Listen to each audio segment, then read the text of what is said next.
Hi friends, ఈ వీడియోలో మనం నెట్ షేర్ కమాండ్ గురించి తెలుసుకుందాం. మీ యొక్క విండోస్ 10 లేదా 11 సెర్చ్ బార్ నందు cmd అని ఎంటర్ చేసి దానిని రన్ యాజ్ అడ్మినిస్ట్రేటర్గా ఓపెన్ చేయండి. మీకు కమాండ్ ప్రాంప్ట్ విండో వస్తుంది.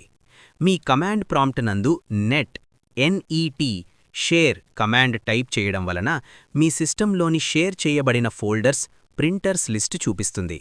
మీరు క్రొత్తగా ఒక ఫోల్డర్ను షేర్ చెయ్యాలంటే ఈ క్రింది కమాండ్ను టైప్ చేయండి.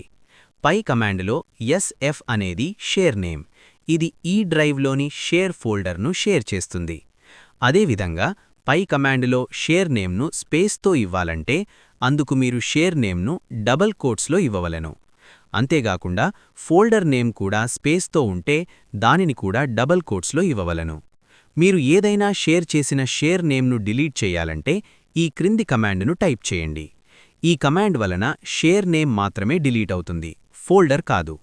ఈ కంటెంట్ మీకు నచ్చినట్లయితే లైక్ చేయండి, తప్పకుండా సబ్స్క్రైబ్ చేయండి. Thanks for watching.